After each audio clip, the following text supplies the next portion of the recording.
Mga kabayan, alam niyo na ba na maliban sa ibang medical assistance ay meron pa ring supplemental medical assistance ang OWA, kung saan ay magbibigay sa iyo ng tulong medikal na may halagang hindi hihigit sa 50,000 pesos. Sa bidyong ito ay aalamin natin ang tungkol sa kung ano ang MedPlus. Ano ang mga benepisyo, kwalifikasyon, mga kailangan para sa pag-apply at kung paano mag-apply sa OWA MedPlus benefits. Lahat ng yan at iba pang mahalagang impormasyon ay ating pag-uusapan sa video ito.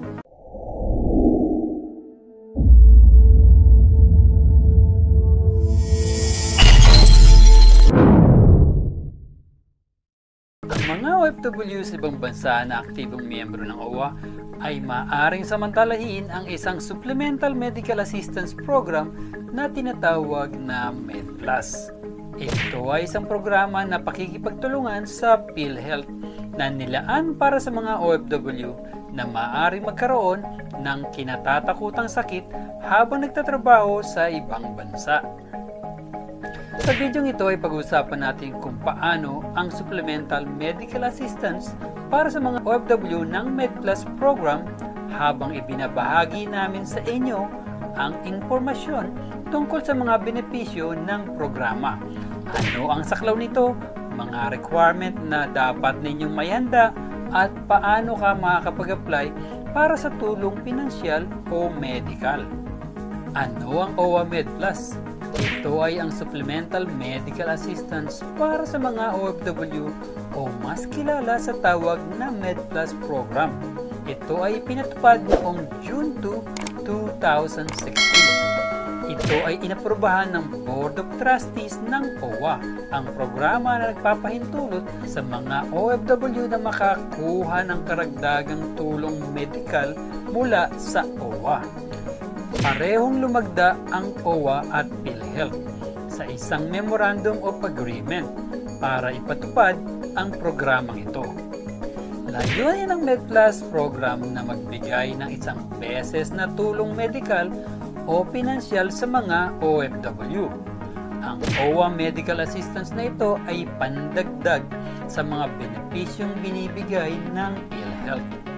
Ang programang ito ay para sa mga aktibong miyembro ng OWA at OFW PhilHealth na nakakaranas ng mga kinatatakutang sakit o na ospital sa Pilipinas man o sa ibang bansa. Ang programang ito ay isasagawa sa pamamagitan ng 18 mga tanggapang panlalawigan ng Pilipinas. Ito ay magagamit ng mga OFW o kanilang mga dependent sa Pilipinas kung sakaling namatay o kung wala pa ang OFW. Ano ang mga benepisyo ng saklaw ng MedPlus?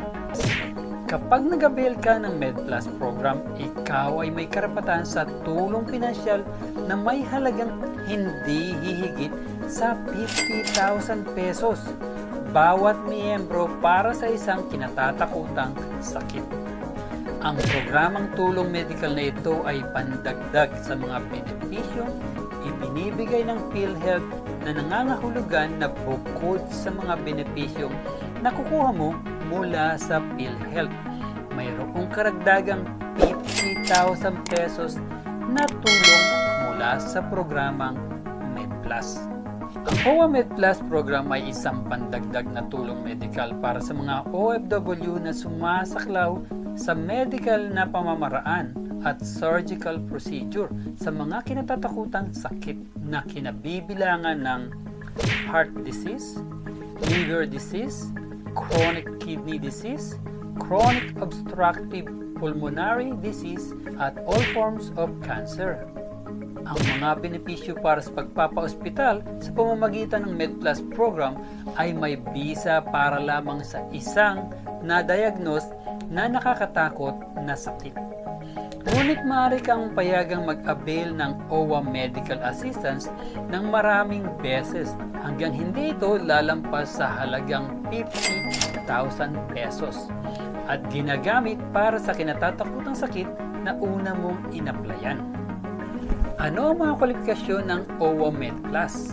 Para malaman mo kung kwalipikado ka sa programa, ang Supplemental Medical Assistance for OFWs ay bukas para sa mga OFW na parehong may aktibong OWA membership at PhilHealth membership na dinapuan o na-ospital dahil sa isang kinatatakutang sakit, maging sa bansa o kung saan ka nagtatrabaho o sa Pilipinas.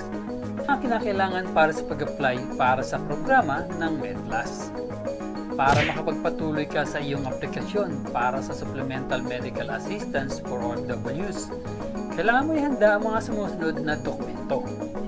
MedPlus Program Application Form, duly accomplished, isang photocopy ng passport size picture, PhilHealth Benefits Payment Notice.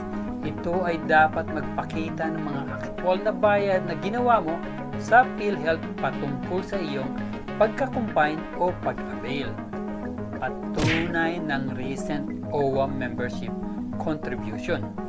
Kung ang OFW ay nasa ibang bansa at nag-apply, ang claimant ay ang mga kamag-anak. Duly notarized special power of attorney na isinasagawa ng OFW. Kung ang OFW ay namatay, death certificate ng namatay na OFW at aliman sa marriage certificate o birth certificate ng next of kin claimant upang patunayan ang relasyon sa namatay na OFW. Paano mag-apply para sa OWA MedPlus benefits? Sa ilalim ng validity time ng inyong membership sa OWA, maaari ka mag-apply ng MedPlus program. At isa pa, sakop ka pa rin para sa programang medical 60 days pagkatapos mag-expire ang iyong membership sa OWA. Para maka-avail ng Supplemental Medical Assistance for OFWs, kailangan mo lang, una, pumunta sa pinakamalapit na OWA Regional Welfare Office o Polo OWA Office kung nasa ibang bansa. Number 2, sumiti ang mga dokumentong kinakailangan para sa tulong medical. Number 3, ang proseso ng MedPlus application ay tumatagal ng hanggang 3 araw pagkatapos isumiti ang iyong mga dokumento at kumpirmasyon ng pagbabayad ng benepisyo ng PhilHealth. Marami sa atin ang nag-iingat sa tuwing tatanungin kung gusto nating makakuha ng insurance, lalo na ang mga overseas Filipino workers. Ito ay dahil hindi natin nakikita ang pangangailangan na makakuha ng insurance. At the same time, ay hindi natin naiintindihan kung paano gumagana ang insurance. Sa kasamaang palad, tayo ay nakasalalay sa ilang mga insidente kung saan para sa mga OFW ay nangangahulugan na sila ay papauwiin at may mga pagkakataon na mas mahirap para sa kanila na magtrabaho muli. Ang pagkakaroon ng ipon ay mahirap magawa ng mga OFW at kung minsan naman ang iyong iniipon ay hindi pa rin sapat. Pero ngayon ay may magandang balita dahil makakakuha ka ng tulong mula sa Overseas Workers Welfare Association dahil ito ay may tamang programa para sa iyo. Ang programa ng MedPlus ay maaaring makatulong sa iyo sa pagsagot sa alinman sa iyong mga gastos sa medical. Gayunpaman, tandaan na ang pagkuha ng benepisyo nito ay maaaring tumagal ng ilang oras. Kaya ito ang napakagandang dahilan kung bakit matalinong mag-ipon hanggat maaari upang matiyak na mayroon kang safety net kung sakaling magkaroon ng emergency. Ayun lamang po mga ka-recruit, sa video ito ay napag-usapan natin ang mga sumusunod. Ano ang OWA MedPlus? Ano ang mga benepisyo, kwalifikasyon at mga kinakailangan para sa pag-apply at kung paano mag-apply para sa OWA MedPlus benefits. Ayun lamang po mga ka-recruit, sana ay marami kayong natutunan sa video ito. For more information tungkol sa mga benefits na maaaring makuha ng mga OFWs, bisitahin lamang po ang YouTube channel ko at siguradong napakaraming video na magugustuhan ninyo.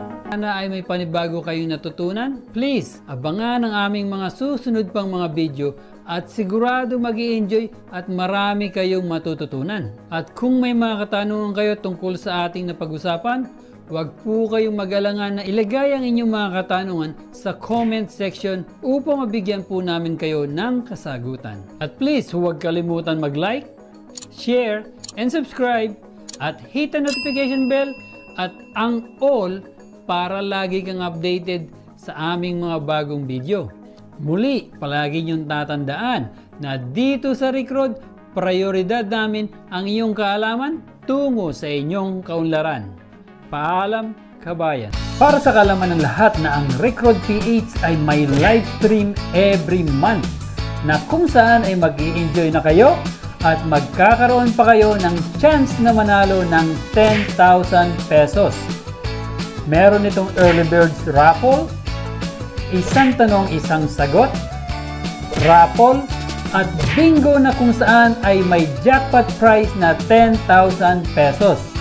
At para sa aming masugid na followers at subscribers, ay meron ding top fan of the month bilang YouTube commenter, FB reactor, at FB commenter. Halina, samahan niyo ako at siguradong mag-enjoy kayo sa mga bagong video at marami pang chance na manalo ng malaki pang premyo sa aming live stream.